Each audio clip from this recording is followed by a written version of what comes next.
The Christmas tree in the town square stood tall for all to look at and all. The varying reds and blues and yellows and greens coiled around the towering tree like a colorful snake. Children tightly clutched the hands of their mothers and fathers and grinned with crooked teeth at the masterful display of the holidays. Its light cast onto the empty buildings and lonely streets, emptied by the men and women standing around the spectacle. In the wake of the cheerful holiday, smiles came or another surprise.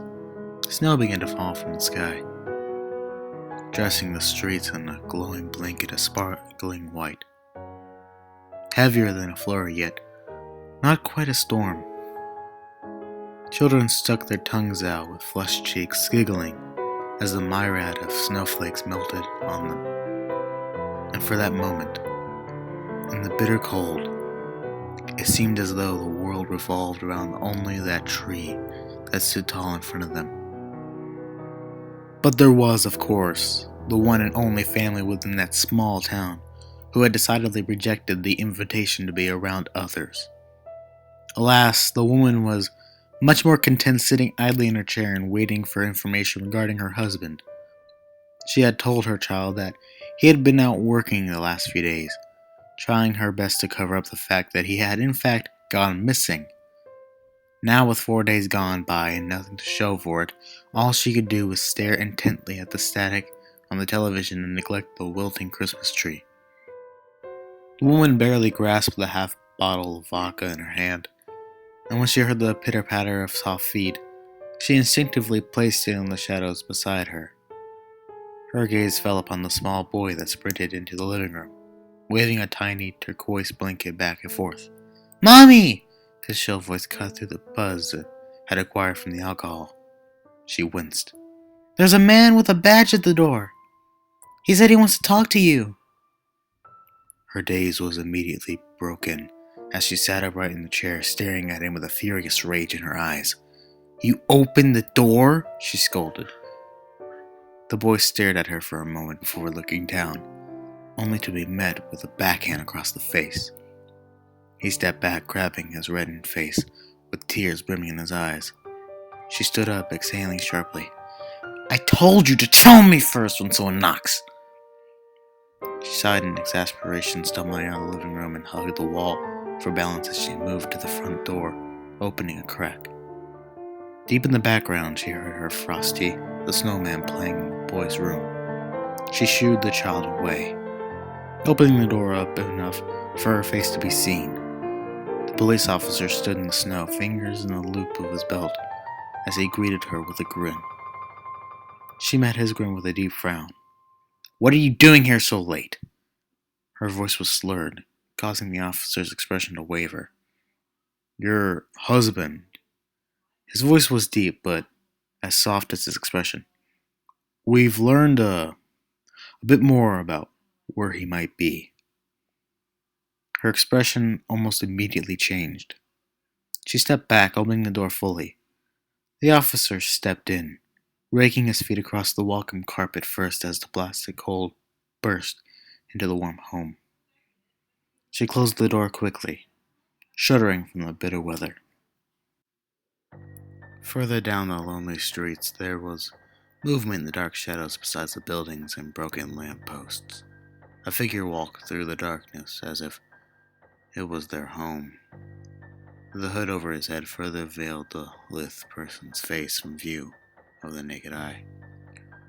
The being walked slowly, as if savoring the bitter cold that surrounded them, as pitch-black boots left prints in the thin blanket of snow. The figure began to speak with the voice of a delicate man. It was a whisper, with the softness of an enthralling lullaby. However, there was a clear malevolence within his undertone. The soft noise swung at a slow pace. "It's the most wonderful time of the year." Nobody was around to hear the man's enchanting voice. However, he seemed to enjoy the solitude surrounding him. Under his arm, he cradled a large cardboard box wrapped haphazardly with a variety of different papers. The substance dribbled from the bottom corner of the box and onto the snow, though the hue was unseen in the darkness. With the kids jingle belling and everyone telling you be of good cheer. The shadowed man suddenly was subjected to a dim spectrum of a barely functioning street light. Pitch black eyes sparkled against the brightness as his pale and sunken face was shown. However, the visual was only granted for a brief moment as he continued his stroll. A droplet of crimson red sunk into the blanket of white as he passed by the street light. He looked forward to the police cruiser parked in front of the home that he had been traversing through the snow to find. A small grin formed at his features. His soft feet cracked against the snowy sidewalk with a purpose as he tried his best to stay within the darkness, inching closer to the home. Eventually, he stood at the foot of the dreary yet moderately lit up building, and at the point he walked up fake concrete stairs, continuously singing to himself, "It's the most wonderful time of the year." He placed the box down at the top step, adjusting a large ribbon that had been placed on it. He stood up, his grin growing from ear to ear as the light washed over his face. A large and jagged scar ran just beside his eye, all the way to his lower jawline. He lifted his clenched fist up, rapping it on the door a few times. He waited a moment before turning around, quickly slinking back into the shadows before the door was opened. The woman had taken her place in the reclining chair. The officer stood awkwardly as he explained the current situation to her, purposefully ignoring the stench of alcohol in her breath and darting his gaze away from her half-closed eyes. She pushed her bottle of vodka back behind the chair as she listened as intently as she could to the man. She nodded slowly. "So you found his car?" The officer solemnly nodded, granted her another faint smile. "Yes, on the outskirts of town, hidden by the trees." He looked away from her fully now and glanced at the Christmas tree that had shed much of its pine needles due to malnourishment. "We don't know why it's there where he ran off to, but it's a start. They have a canine unit sniffing around for any abnormal scents right now." The wife took solace in that knowledge. Her husband possibly being okay was better than the uncertainty she had been facing. As if on cue, the little boy ran out into the living room once again, practically jumping from the balls of his feet. "I heard a knock, Mommy."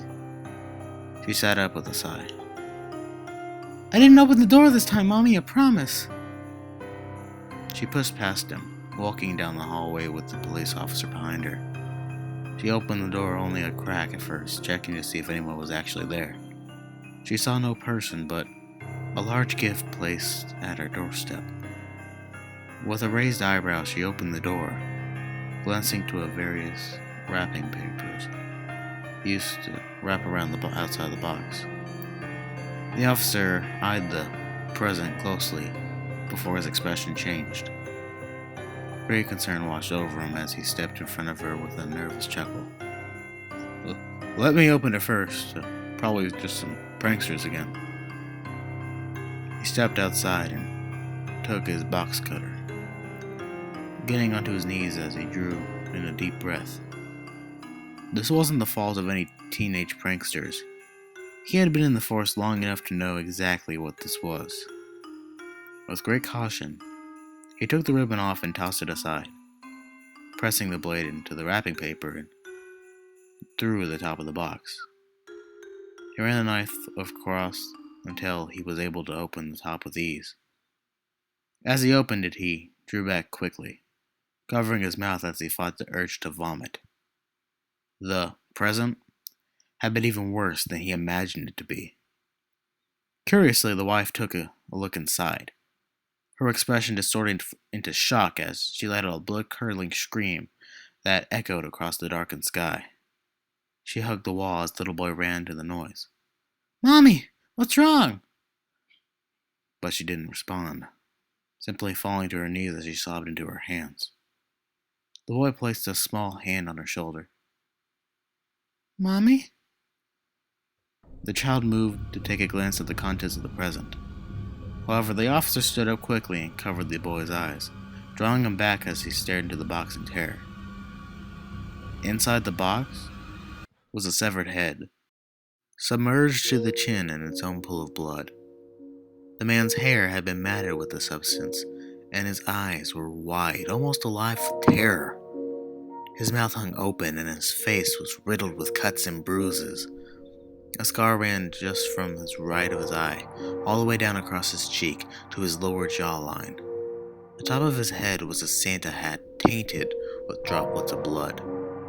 The officer pushed the child back to his mother, who held on to her with a confused expression on his face. The officer barely stood on shaky legs, holding a ripped piece of wrapping paper, and stared at it. It seemed that the legends were in fact true. He stared at the sticker that had been stuck to the wrapping paper. A still image of Santa waving his mitten to the person looking. To the fortunate family. From Serious Nightshade. I'm here.